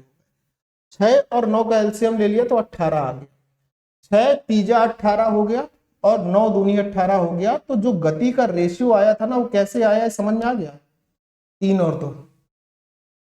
अब जब दो ऑब्जेक्ट अपोजिट डायरेक्शन में चलते हैं, कोई भी दो ऑब्जेक्ट अगर अपोजिट डायरेक्शन में चलेंगे तो उनकी गति हमेशा जुड़ जाती है, ये बात आपने पढ़ी होगी। तो यहां जब गति जुड़ेगी 3 और 2 कितनी हो जाएगी, 5 हो जाएगी। और कितनी दूरी आपने मानी, बोले सर 18 मानी है, तो यहाँ पर जो समय लगेगा वो आपके पास आ जाएगा, क्योंकि समय बराबर दूरी बटे 4 होता है। आपके पास समय क्या आ जाएगा, 5 सही 15, 3 सही 3 बटे 5 घंटे। तो 3 घंटे तो एग्जैक्ट दिखाई दे रहा है। 3 बटे 5 को अगर हम मिनट में और बदल लेंगे तो 36 मिनट और हो जाएगा भाई, इसमें 60 का गुणा कर। यानी दोनों ट्रेन जिस समय चली हैं उसके 3 घंटे 36 मिनट के बाद आपस में रास्ते में कहीं मिलेंगे। कितने बजे चली थी, ये भी 8 बजे चली थी, ये भी 8 बजे चली थी। 8 बजे से 3 घंटे 36 मिनट के बाद जो समय रहा होगा वो 11:36 रहा होगा। ठीक, अब इस सवाल को इस बिना डायग्राम के अगर करना रहे तो क्या कैसे होगा, तो मैं आपको वो बता देता हूं। या जब दोनों ट्रेन का, ऐसे सवाल में जब दोनों ट्रेन का स्टार्टिंग टाइम सेम हो, इसको आप लिख लीजिएगा, स्टार्टिंग टाइम जो है ना वो सेम हो बिल्कुल, जिस समय पहली चले उसी समय दूसरी चले, तब हमको क्या ट्रिक अपनानी होती है उसको जरा गौर से सुनिएगा। स्टार्टिंग टाइम के सेम होने की कंडीशन में दोनों की डिस्टेंस जो है, दूरी जो है, वो तो आप उनके समय से एलसीएम लेके निकालेंगे। दोनों की गति का जो रेशियो होगा उससे भाग दे देना होता है सीधे सीधे, बस काम खत्म हो जाता है। अब जैसे डिस्टेंस हमारे पास दोनों का एलसीएम लेके सीधे सीधे क्या आ गई थी 18, और दोनों की गति की रेशियो 3 और 2 आए थे, मिलकर क्या हुआ था 5। 18 बटे 5 किया तो हमारे पास आया 3 सही 3 बटे 5 घंटे, जिसे हम 3 घंटे 36 मिनट कहते हैं। तो स्टार्टिंग टाइम क्या था 8 बजे, 8 बजे के 3 घंटे 36 मिनट के बाद सीधे क्या आंसर निकालते, 11:36 होता। ये कब होता, जब स्टार्टिंग टाइम सेम होगा, तब ऐसे करना, जैसा ये सवाल था। अब प्रश्न मन में फिर उठ गया कि सर स्टार्टिंग टाइम सेम ना हो तो, बच्चा पेशेंस बहुत जरूरी है जी, बताता हूं। ये नोट हो गया, वेरी गुड। आइए अगला देखिए पॉइंट। अब यहां पर स्टार्टिंग टाइम सेम नहीं है, 10 बजे चली 11 बजे चली, जयपुर से और दिल्ली, दो स्टेशन हो गए जयपुर और दिल्ली। ध्यान से सुनिएगा, जयपुर से चलने वाली ट्रेन 10 बजे चलती है, 3 बजे दिल्ली पहुंच जाती है। मतलब जयपुर से जो दिल्ली ट्रेन चल रही सुबह 10 बजे चल रही है और 3 बजे पहुंच जा रही है, तो इसका मतलब इसने समय लिया है 5 घंटे का। और दिल्ली से चलने वाली जो ट्रेन है ये भाई 11 बजे चलती है, और कितने बजे पहुंचने की बात होती है, 11 बजे चलती है और शाम 6 बजे पहुंचती है। तो 11 बजे से 6 बजे का मतलब इसने 7 घंटे का समय लिया। सबसे पहले तो ये आपके पास 5 और 7 आ गया। अब दोनों स्टेशन के बीच की दूरी निकाल लीजिए, कैसे निकलेगी सर, 5 और 7 का एलसीएम ले लीजिए फटाक से। दोनों स्टेशन के बीच की दूरी मैंने 35 मान ली। अब मान लो कि 35 की दूरी को 5 घंटे में तय किया जाता है, तो रफ्तार क्या रही होगी 7 यूनिट, और 35 की दूरी को 7 घंटे में तय किया जाए तो रफ्तार क्या रही होगी 5 यूनिट। ठीक, अब ध्यान से सुनना, ये हमारे पास दोनों ट्रेन की स्पीड आ गई कि एक की 7 हो गई, एक की 5 हो गई, लेकिन चूंकि स्टार्टिंग टाइम सेम नहीं है तो इसे हमें सेम करना पड़ेगा। जब ये ट्रेन चली है 10 बजे, ये ट्रेन चली 11 बजे, तो इस ट्रेन के चलने तक ये वाली ट्रेन जो है वो 1 घंटे तो चल चुकी होगी ना, 1 घंटे। और चूंकि इसकी रफ्तार 7 किलोमीटर प्रति घंटे है तो इसने 7 की दूरी तो कवर कर ली होगी ना, मान लीजिए 7 किलोमीटर इसने कवर किया होगा। 35 में से अगर 7 की दूरी कवर हो गई तो बची कितनी, तो बोलोगे सर 28 किलोमीटर की दूरी अब हमारे पास बची है जो तय करनी है। और ये वाली ट्रेन यहाँ पे पहुंच चुकी है। यहाँ पर इस ट्रेन को कितना बज रहा होगा, 11 बज रहा होगा, बोले हाँ। अब दोनों ट्रेन का समय सेम हो गया, कितनी दूरी तय करनी रहेगी 28। ट्रेन अपोजिट डायरेक्शन में चल रही हैं तो गति क्या होगी, जुड़ेगी। अब 28 किलोमीटर की दूरी को 7 और 5 12 की स्पीड से तय करना है। 4 से काटोगे 4 7 28, 4 से काटोगे 3 12, तो यहाँ पर हमारे पास आ जाएगा 3 दूनी 6, 2 सही 1/3 घंटे। तो 2 घंटे तो ठीक है, 1/3 का मतलब 20 मिनट और हो जाएंगे। तो यहाँ पर समय जो हुआ वो हुआ 2 घंटे 20 मिनट का। अब ये समय किसमें जोड़ा जाएगा 2 घंटे 20 मिनट का? तो याद रखना कि ऐसे सवाल में ये जो समय आता है ना, ये हमेशा उसमें जोड़ोगे जो बराबर करने के बाद आया होता है। क्या आया था बराबर करने के बाद? 11 बजे से 2 घंटे 20 मिनट के बाद जो समय रहा होगा वो 1:20 रहा होगा, यानी दोनों ट्रेन के मिलने का जो समय होगा वो कितना होगा, 1:20। बोलो ठीक है। 2-3 सवाल ऐसे करिए, इसमें आपकी रफ्तार बहुत हो जाएगी और ये सवाल आप फिर मुंह जवानी करने लगेंगे। विश्वास मानिए इन सवालों को मुंह जवानी किया जा सकता है। इतनी प्रैक्टिस आपको अपने बना के रखनी है। और बैच में मैं यही सब चीजें सिखाता हूं कि ये सब सवाल सीधे सीधे पेन ऐसे रखने को बोल देता हूं, सीधे सीधे कि रखो पेन और मैं आपको बता रहा हूं। पहले मैं बताता हूं, फिर उसी पर 2 4 5 सवाल आप सामने सामने होंगे। आपको बस ये लगेगा कि सर हमें दिख नहीं रहे हैं बैच में, लेकिन ये एहसास हो जाएगा कि बिल्कुल ऑफलाइन पढ़ रहा हो। ठीक है, अगला सवाल देखो, सापेक्ष गति पर ही, पुलिस और चोर पर। पुलिसकर्मी को चोर 150 मीटर की दूरी से देखता है। पुलिसकर्मी चोर का पीछा करने लगता है। चोर भी भागता है, अब भागेगा ही, रुकेगा तो नहीं ना। यह मानते हुए कि चोर की गति 7 किलोमीटर प्रति घंटे है और पुलिसकर्मी की गति 9 किलोमीटर प्रति घंटे है, पुलिसकर्मी द्वारा चोर तक पहुंचने और उसे पकड़ने से पहले चोर द्वारा तय की गई दूरी क्या होगी? समझना, मुंह जवानी क्वेश्चन है, बस समझ लोगे तो उत्तर आएगा। मुंह जवानी क्वेश्चन, पहले समझना और फिर देखना आंसर कैसे आएगा। चोर पुलिस, चोर और पुलिस के बीच की दूरी दे दी गई सवाल में 150 मीटर की दूरी है दोनों के बीच में।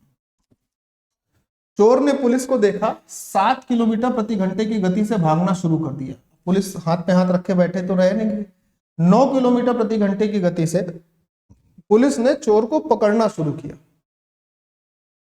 तो जब सेम डायरेक्शन हो गई दोनों की, तो इनकी गति क्या होगी? इनकी जो रिलेटेड वेलोसिटी होगी, सापेक्ष गति जो होगी, वो 9 - 7 यानी 2 किलोमीटर प्रति घंटे होगी। कहने का मतलब ये है, बहुत ध्यान से सुनना, कहने का मतलब ये है 2 किलोमीटर प्रति घंटे का मतलब क्या है? यानी कि पुलिस चोर को हर घंटे 2 किलोमीटर पीछे कर रही है। हर घंटे 2 किलोमीटर का जो फासला है वो कम किया जा सकता है पुलिस के द्वारा चोर। अब 2 किलोमीटर प्रति घंटे का जरा हिसाब किताब देखो जरा। 2 किलोमीटर का मतलब हो गया 2000 मीटर और 1 घंटे का मतलब हो गया 60 मिनट। यानी पुलिस चोर को हर 60 मिनट में उनके बीच की जो दूरी है वो 2000 मीटर कवर करती है। लेकिन एक्चुअल में उनके बीच की दूरी सिर्फ 150 मिनट ही है, 150 मीटर ही है। तो इसको तय करने में कितना समय लगेगा? 15 जरा 15 से 200 के बीच का जो वो है हिसाब किताब है, उसको जरा देखो समय क्या लगा होगा। ये भी तो समझना जरूरी है ना कि समय क्या लगेगा। नहीं, बहुत ध्यान से सुनना, ये आपको निकालना है। 0 से 0 का काम खत्म हो गया, एक 0 से एक 0 और खत्म हो गया, 5 3 15 हो गया, 5 चौको 20 हो गया। x का मान चाहिए, x का, तो इसको और काट सकते हो, 2 दूनी 4, 2 तीजा 6, 3 त्रिका 9/2, यानी x का मान हमारे पास क्या होगा, 9/2 हो जाएगा। यानी 150 मीटर को तय करने में 9/2 मिनट लगेगा, यानी 4.5 मिनट लगेगा सर। कहने का मतलब समझ गए कि इनके बीच की ये जो 150 मीटर की दूरी है, इसको, ये जो गैप है, इसको कवर करने में सिर्फ कितना समय लगा, 9/2 मिनट का। और जैसे ही ये गैप पूरा हुआ होगा, पुलिस ने चोर को पकड़ लिया होगा। इतनी ही तो बात है, इसके अलावा तो कोई बात नहीं है ना। अब ये पूछा गया है पुलिसकर्मी द्वारा चोर तक पहुंचने में और उसे पकड़ने में जो दूरी तय की गई है वो कितनी है? तो भाई साहब, पुलिस की गति है कितनी, 9 किलोमीटर प्रति घंटे। किलोमीटर प्रति घंटे को आप मीटर पर सेकंड में बदलने के लिए 5/18 का गुणा कर सकते हैं, पहली बात। और इसमें जो समय लगा था वो 9/2 मिनट का लगा था। मिनट को सेकंड में बदलने के लिए आप 60 का गुणा कर लीजिए, क्योंकि ये सेकंड में बदल लिया तो इसको भी सेकंड में रख लीजिए, कोई दिक्कत नहीं होगी। 9 दूनी 18 हो जाएगा, 2 दूनी 4 हो जाएगा, 9 पंजे 45, 45 गुणे 4 कितना होगा, 180 होगा, है ना। 9 किलोमीटर प्रति घंटे। और यहां पर समय कितना लगा था, समय निकालने में हमने कुछ गड़बड़ की है क्या, कि ये सापेक्ष गति आई थी 2 किलोमीटर प्रति घंटे, है ना। अच्छा, 2 किलोमीटर प्रति घंटे से 150 मीटर की दूरी तय करनी थी, और ये 2 किलोमीटर प्रति घंटे था, ये समय लगा हो, ये समय लगा था, ठीक है। अब इतने समय में पुलिस ने कितनी दूरी तय करी होगी, यही बताना है, और कुछ नहीं बताना है। इतने समय में पुलिस ने कितनी दूरी तय करी होगी। पुलिस की चाल है 9, 9 का गुणा करके 5/18 का गुणा और कर लेना, क्योंकि मीटर पर सेकंड हो जाएगा। तो देखो पुलिस के द्वारा तय की गई दूरी क्या होगी, दूरी बराबर होता है चाल गुणे समय। पुलिस की चाल है 9, इसको हमने बदल लिया मीटर पर सेकंड में, और समय कितना लगा था, ये लिखा हुआ है 150/2 गुणे 5/18। बहुत ध्यान से सुनिए, 5/18 से 5/18 का पूरा काम खत्म हो गया, 2 से इसको काट लोगे 75 बार में कट जाएगा। अब 9 का गुणा 75 में करना है भैया, बहुत ध्यान से सुनना, 9 का गुणा 75 में करना है। तो 9 सत्ते 63, 730 तो सीधे सीधे हो गया। अब 730 में हम कितना और बढ़ा दें कि काम हो जाए, है ना। तो देखो जरा, 9 पंजे 45 के 5, हाथ से लगेगा 4, 9 सत्ते 63 और 4 67। ये दूरी तब होगी जब पुलिस ने चोर को पकड़ लिया। पुलिस ने जब चोर को पकड़ लिया तब इतनी दूरी तय कर ली है। लेकिन ये क्या रहा था ना, पुलिस द्वारा चोर के पहुंचने और उससे पकड़ने से पहले, चोर को पकड़ने तक तय की गई दूरी ये है। चोर को पकड़ने से पहले कितनी दूरी तय की गई, अरे भैया, तो चोर और पुलिस के बीच के दूरी का फासला कितना है, 150 है ना। तो 150 इसमें माइनस कर दीजिए, या तो सीधे आप चोर के द्वारा तय की गई दूरी निकाल लेते तो भी आंसर आ जाता। ये हो जाएगा 525, और 525 का मतलब ऑप्शन नंबर डी आपका आंसर बनेगा। क्लियर है। ये भी सापेक्ष गति के सिद्धांत पर ही सवाल था, और ये जितना गुणा भाग जो मैंने आपको करके दिखाया है, ये सिर्फ इसलिए किया है कि समझ जाओ। अगर अगला कोई क्वेश्चन रहेगा तो फिर उसमें इतनी गुणा भाग नहीं होनी चाहिए। अगला हो, देखो है क्या, नहीं दूसरा प्रकार है, ये भी सापेक्ष गति पे ही, लेकिन है बहुत बढ़िया। दो व्यक्ति P और Q A से B की ओर चलना शुरू करते हैं। A और B के बीच की दूरी 100 किलोमीटर है। दो लोग हैं A और B, A है, अच्छा P और Q दो लोग हैं, P है और Q है, ये दो लोग हैं। ये स्थान A से स्थान B की ओर चलना शुरू करते हैं। चलिए, स्थान A से स्थान B के बीच की जो दूरी दी गई है वो दी गई है 100 किलोमीटर। ये आपके पास सवाल में दिया हुआ है कि 100 किलोमीटर डिस्टेंस है इनके बीच की। P की गति 26 किलोमीटर प्रति घंटे है, तो P की गति 26 किलोमीटर प्रति घंटे हो गई और Q की गति 54 किलोमीटर प्रति घंटे हो गई। यहां ये सब बातें मैं सिर्फ इसलिए लिख रहा हूं ताकि सवाल में समझ बने। और एक निवेदन भी है कि इसको आप 2-3 बार देखना, ताकि एग्जाम में ये सब आपको दोबारा से लिखना ना पड़े, ये सब मस्तिष्क में छपा हो, क्योंकि ये वो कॉन्सेप्ट हैं, वो क्वेश्चन हैं जो हमेशा रिपीट होते हैं। आप अगर प्रीवियस ईयर पेपर सही ढंग से अध्ययन करते हो तो आपको ये बात पता रहेगी, ठीक है, बहुत जरूरी। अब देखो क्या हो रहा है, बी पर पहुंचने के बाद क्यू तुरंत ए पर लौट आता है। क्यू जो है, यहां से सुनना, ए से चला चला चला चला बी तक पहुंचा, बी पर पहुंचा तुरंत ए की तरफ लौटने लगा।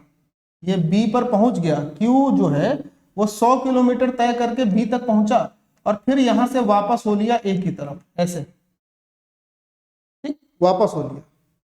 रास्ते में क्यू व्यक्ति पी से बी से x किलोमीटर की दूरी पर मिलता है। ये क्यू वापस आ रहा था तो इसको चलते चलते दिखाई दिया कि पी भाई साहब अभी यहीं पर आ पाए, पी यहीं पर आया। तो ये जो बिंदु है रास्ते का, इस पर ये क्यू की मुलाकात यहां पर पी से हुई। और ये जो दूरी है बी से x किलोमीटर की दूरी है, ये x किलोमीटर पे मिला, तो ये पूछ रहा है ये x का मान क्या है, ये सवाल है। ठीक, समझ पाए? तो आप एक बात को सुनो और समझो, Q को A से B तक पहुंचने और B से वापस यहां तक आने में जो समय लगा होगा उतना ही समय P को यहां से यहां तक पहुंचने में लगा होगा कि नहीं लगा होगा? बोले सर ऐसा कैसे? ऐसा इसलिए बच्चा क्योंकि P Q की गति ज्यादा है P से, 2 गुने से ज्यादा है, इसलिए ऐसा। तो दोनों का क्या बराबर रहा? आप बोलोगे दोनों का जो टाइम है ना वो कांस्टेंट है, जितना समय वो लेता है उतना ही समय ये लेता है, टाइम कांस्टेंट हो। और मेरे प्यारे दोस्त जब टाइम कांस्टेंट होता है, क्या कांस्टेंट होता है? जब टाइम कांस्टेंट होता है तो उतना ही जो स्पीड का रेशियो होता है वही रेशियो डिस्टेंस का होता है। तो अगर हम स्पीड का रेशियो देखें किसका किसका, पी और क्यू का, तो पी और क्यू की गति का रेशियो 2 से काटने पर 13, 2 से काटने पर 27 हो जाएगा, यानी गति का रेशियो हो जाएगा 13 और 27। और गति का रेशियो अगर 13 और 27 हो गया तो यही इनके द्वारा तय की गई दूरी का रेशियो होगा। भैया यही रेशियो किसका होगा? दूरी का होगा। होगा नहीं होगा? आप बोलोगे हाँ सर होगा, कंफर्म है। मतलब ये रेशियो हो गया इनकी स्पीड का भी और इनके द्वारा तय की गई दूरी का भी। सुनना ध्यान से, बहुत ध्यान से, ये गति का भी रेशियो हो गया और स्पीड का भी रेशियो हो गया। तो गति कितनी है और तय की गई दूरी कितनी है इसको समझो। क्यू ने कितनी दूरी तय करी है? 100 किलोमीटर प्लस x, और तो क्यू के द्वारा तय की गई दूरी कितनी है? 100 प्लस x। और p के द्वारा तय की गई दूरी कितनी है? p तो यहीं तक पहुंच पाया है, तो 100 में से x बाकी है, तो 100 माइनस x बराबर क्या होगा? इनकी गति के रेशियो, ऊपर p की गति, q की गति का रेशियो, नीचे p की गति का रेशियो। अब इसको सॉल्व करके अगर आप x का मान निकाल लेते हैं तो काम खत्म हो गया। और ये कंपोनेंडो डिविडेंडो से बड़ा आसान हो जाएगा कि इसको सॉल्व करेंगे तो 100/x हो जाएगा। ऊपर 27 प्लस 13 40 हो जाएगा, और नीचे 27 माइनस 13 यानी कि 14 हो जाएगा। 40 से 2.5 गुने बाद 100 कटेगा, और 14 का 2.5 गुना कितना हो जाएगा? 35 हो जाएगा। आंसर क्या बन जाएगा कि सर ये जो x का मान है, जितनी दूरी पर ये मुलाकात हुई थी, ये जो x का मान रहेगा ये कितने किलोमीटर रहेगा? तो जवाब होगा सर 35 किलोमीटर रहेगा। ठीक, ये भी बहुत गजब सवाल होता है, बहुत गजब सवाल होता है। आगे आइए, अब देखिए यहां पर MDH वाला कॉन्सेप्ट लगता है। MDH का कॉन्सेप्ट यहीं पर आपको बता देता हूं, MDH अपॉन W लिखते हैं इसको। M का मतलब होता है व्यक्ति, D का मतलब दिन, H का मतलब आवर्स, W का मतलब वर्क। टाइम एंड वर्क में ये एक प्रकार का क्वेश्चन होता है, और अमूमन बच्चा इसे ऐसे ही सवालों में लगाता है, जबकि ये बहुत अच्छे अच्छे सवालों में लगता है। आगे आप इस चीज को देखेंगे। आइए जरा, 80 दिनों में काम पूरा करने के लिए 140 आदमी काम पे लगाए गए। 50 दिन के बाद 10 आदमी और काम पे लगाए गए। काम कितने दिन पहले समाप्त हो जाता है? टोटल कॉन्ट्रैक्ट का जो ठेका था भाई वो 80 दिन का था। इसमें 140 आदमियों ने काम करना शुरू किया, और 140 आदमी जब 50 दिन काम कर चुके तब 50 दिन के बाद 10 आदमी और लगाए गए। तो जो काम 140 लोग कर रहे थे, 10 आदमी लगाए जाने के बाद 150 लोग करेंगे, है ना। और अब अगर मैं पूछूं कि ये काम कितने दिन में समाप्त होगा, क्योंकि अब यहां पर कितने दिन का काम बाकी है भाई? 80 दिन का कॉन्ट्रैक्ट था। 80 दिन में 50 दिन 140 लोगों ने काम किया। बहुत ध्यान से सुनना मेरी बात। अगर यही 140 लोग, यही 140 लोग अगर आगे के 30 दिन और काम करते रहते तो काम 80 दिन में समाप्त हो जाता। लेकिन अब चूंकि 10 आदमी बढ़ गए, तो इसके बराबर का काम जो कि 140 लोग 50 दिन में कर चुके हैं, तो 140 लोगों के अगर 50 दिन का काम हो गया तो 140 लोगों के कितने दिन का काम बाकी रहा होगा? तो आप बोले 140 लोगों के 30 दिन का काम बाकी रहा होता। लेकिन अब इसे 140 लोग नहीं करते, अब इसे करते 150 लोग। तो ये काम कितने दिन और चलता? इस काम का जो समय होता वो कितना रहता? देखना जरा, 30 से कट जाता 5 बार में, और 5 से इसको काटेंगे 28 बार। तब ये काम 28 दिन और चलता। हमें कितने दिन चलाना था? 30 दिन। चला कितने दिन? 28 दिन। तो कितने दिन पहले समाप्त हो गया? तो बोलोगे सर 2 दिन पहले समाप्त। MDM, क्योंकि यहाँ 2 ही ऑब्जेक्ट थे, 2 ही चीजें थी, तो हमें MD के अलावा H और W का काम ही नहीं पड़ा। तो हमने सिर्फ सवाल M और D से लगा दिया, यानी आदमी और उनके दिनों की संख्या से ही लग गया। ठीक है। एक छावनी में 200 व्यक्तियों की खाद्य सामग्री 30 दिनों के लिए थी। 10 दिन के बाद 50 लोग और आ गए, तो सामग्री कितने दिनों के लिए पर्याप्त होगी? देखो 200 लोगों का खाना है, कितने दिनों का खाना है? 30 दिनों का। 10 दिन तक इन लोगों ने खाया होगा, उसके बाद 50 लोग और आए होंगे। तो इसका मतलब ये हुआ कि 200 लोगों के अगर 30 दिन का खाना है और उसमें से 10 दिन अगर खा लिया गया, तो 200 लोगों के अभी भी 20 दिन का खाना और बचा होगा। M into D। अब इस खाने को खाने के लिए 200 दिन के 20 दिन का जो बचा हुआ खाना था, इसको खाने के लिए 50 लोग और आ गए, लोग हो गए 250। ये हो गया D2। इनके लिए समय क्या लगेगा ये बताओ, समझना बात। 50 से 5 बार में ये कट गया, 50 से 4 बार में ये कट गया, 5 से 4 बार में ये कट गया, 4 चौको 16 हो गया। तो ये खाद्य सामग्री और कितने दिन चलती? तो बोलते 16 दिन चलती। एक लाइन में सवाल होंगे MD वच से। अच्छा, यही सवाल अगर आपको करना रहे तो अब 2 3 4 स्टेप करते हुए मैंने खुद से देखा है बच्चों को, खुद देखा है ये काम। अब ऐसे अगर मैं डायरेक्ट बता के निकल जाता और ये बात नहीं बोलता, तो हो ही सकता है कि इस सवाल को एक लाइन में करने की अहमियत का अंदाजा नहीं होता। जो बच्चे मतलब 4-5 स्टेप में कर रहे थे, ये देखिए, वीडियो को रोकिएगा यही खुद से और करिए खुद से, फिर मजे देखिए। एक किले में 32 दिनों तक कुछ सैनिकों के लिए पर्याप्त खाद्य सामग्री थी। 4 दिन के बाद 150 जवान और आ गए। अब बची हुई सामग्री 21 दिन के लिए पर्याप्त होगी। प्रारंभ किले में कितने सैनिक थे? मैं ये कह रहा हूं कि प्रारंभ में सैनिकों की संख्या कितनी थी मुझे नहीं पता, मैंने कहा N सैनिक थे प्रारंभ में। इन सैनिकों के लिए 32 दिन का खाद्य सामग्री थी, तो 4 दिन तक उन लोगों ने खाई। 4 दिन के बाद ही तो कुछ लोग आए, 4 दिनों तक तो खा ली। तो इसका मतलब N सैनिकों के लिए 28 दिन की खाद्य सामग्री बची होगी।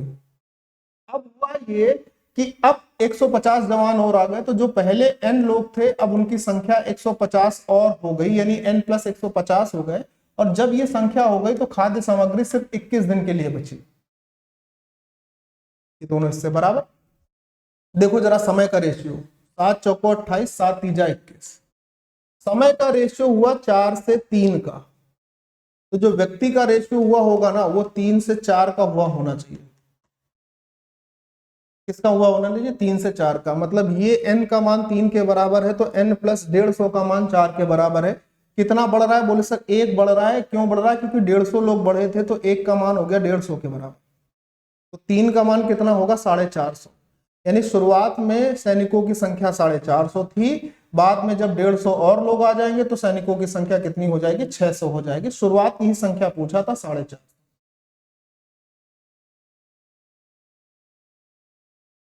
मजा आई? लाइक और शेयर में कमी नहीं होनी चाहिए। फिर पॉइंट नंबर नेक्स्ट, ये देखिए, ऐसे सवाल भी आपके MDH से होते हैं, बस करना आना चाहिए, समझना आना चाहिए कि हमें कौन सा सवाल किस तरीके से पूछता है, कौन से लगातार पूछे जा रहे हैं, कौन से अब नहीं पूछे जा रहे हैं, और जो लगातार पूछे जा रहे हैं उसे एक लाइन में करने का तरीका क्या होना चाहिए। एक ठेकेदार एक कार्य को 46 दिन में पूरा करने का ठेका लेता है। 117 पुरुष रोजगार दिया, प्रतिदिन 8 घंटे काम चला। 33 दिनों के बाद काम का 4/7 हिस्सा पूरा हुआ। जब 117 लोगों को उसने काम पर लगाया जो कि डेली 8 घंटे काम करते हैं, और जब इन्होंने 33 दिन काम कर लिया है, 33 दिन, तब इनको ये पता चला कि 7 में से 4 काम ही पूरा हुआ है। तो W नीचे 4 काम पूरा हो गया। अब भाई अगर 7 में से 4 काम पूरा हुआ है, तो मेरे प्यारे दोस्त कितना काम अभी बाकी है? 3 यूनिट काम बाकी है। जरा उसे कितने व्यक्ति को नियुक्त करना चाहिए? ये बिल्कुल नहीं पूछ रहा है कि कितने और व्यक्ति लगाए हैं, ये पूछ रहा है उसे कितने व्यक्ति नियुक्त करने चाहिए। मैंने कहा M व्यक्ति नियुक्त करने चाहिए, ताकि ये 9 घंटे काम करें डेली। अब समय कितना बचा है वो देख लीजिए, अब समय कितना बचा है उसको देख लीजिए भाई। 33 दिन काम हो चुका था, तो बचा कितने दिन और होगा? 13 दिन और काम बचा होगा। ये दोनों बराबर हो गए, काम खत्म। सॉल्व करिए, आंसर निकाल लीजिए। 13 9 में 117 से काम खत्म हो गया, 4 दूनी 8 हो गया, 33 दूनी 66, 66 गुणे 3 198 लोग रहे होंगे। कितने लोग रहे होंगे? 198। ये इस क्वेश्चन का आंसर ऑप्शन ए आप टिक करेंगे और आगे बढ़ जाएंगे। क्लियर है बात? समझ आई? इससे अच्छे सवाल इस तरीके से एक लाइन में हो ही नहीं सकता। बस ये समझिए कि आप किस तरीके से चीजों को अटेम्प्ट कर पाते हैं। ठीक है, ये सवाल सेम एमडीएच कॉन्सेप्ट पर है। चाहूंगा ये कि सब लोग होमवर्क से करके इसका आंसर जरूर दे देना। मुझे ये तो पता रहे कि जो चीज मैंने आपको सिखाई उसे आप फॉलो कर रहे हैं, उसे आप कुछ सीख भी रहे हैं या नहीं सीख रहे हैं। तो ये आज आपका होमवर्क क्वेश्चन रहेगा। कमेंट बॉक्स में आप सभी के आंसर की प्रतीक्षा रहेगी। इससे पहले मैं आप सभी को एक चीज बता देता हूं, आप अगर चैनल पर नए हैं, यूट्यूब चैनल पर नए हैं, तो इसे सब्सक्राइब कर लीजिएगा, फॉलो कर लीजिएगा। चैनल का नाम है मैथ बाय अनुराग दीक्षित, यहाँ पर आपको दिख रहा हो। ठीक है, मैथ बाय अनुराग दीक्षित। किसी भी प्रकार की पीडीएफ के लिए, चाहे यूट्यूब की पीडीएफ हो, कोई क्लास की पीडीएफ, उस पीडीएफ के लिए आप हमारे टेलीग्राम चैनल को ज्वाइन कर सकते हैं। मैथ बाय अनुराग दीक्षित इस नाम से भी है, चैनल का लिंक डिस्क्रिप्शन में मिलेगा। दूसरी बात, कंप्लीट मैथ के फाउंडेशन बैच को सिर्फ 99 रुपए में, जिससे आपको लाइफ टाइम वैलिडिटी के साथ दिया जाएगा। और सिर्फ इतना ही नहीं, इसके साथ आपको एक कंप्लीट टेस्ट पास भी दिया जाएगा, जिसमें आप रेलवे के साथ साथ अन्य एग्जाम के क्वेश्चन भी कर पाएंगे, जो कि प्रीवियस ईयर और मोस्ट एक्सपेक्टेड सेट होंगे। वो भी 99 में ही रहेगा, और ये भी लाइफ टाइम वैलिडिटी के साथ ही रहेगा। आप हमारी एप्लीकेशन मैथ बाय अनुराग दीक्षित को प्ले स्टोर से डाउनलोड कर लीजिए, और इसका लिंक भी डिस्क्रिप्शन में दिया जाएगा, सिर्फ और सिर्फ 99 में। और कभी अगर आपको ये लगता है कि कुछ चीजें हमें इररिलेवेंट लग रही हैं या समझ में नहीं आ रहा है, तो ये हमारा हेल्पलाइन नंबर रहेगा, जिस पे कॉल नहीं लगेगी। ठीक है, इस पर आप जब कभी भी मैसेज कर देंगे, और मैसेज करते ही आपको आपका पैसा वापस कर दिया जाएगा। अगर आपको इररिलेवेंसी लगती, सवाल सिर्फ इतना सा पूछा जाएगा कि वो इररिलेवेंसी क्या है, बाकी और कुछ भी सवाल बिना इफ एंड बट के आप कहेंगे तो आपका पैसा रिफंड भी होगा। इसीलिए कहते हैं 100% सिलेक्शन या 100% फीस रिफंड। ठीक है भाई, तो क्लास कैसी लगी कमेंट जरूर कर दीजिएगा। फिलहाल आज के लिए इतना ही। बाय बाय, जय हिंद एंड टेक केयर। कल मुलाकात फिर होगी आपसे, सेम टाइम सेम चैनल।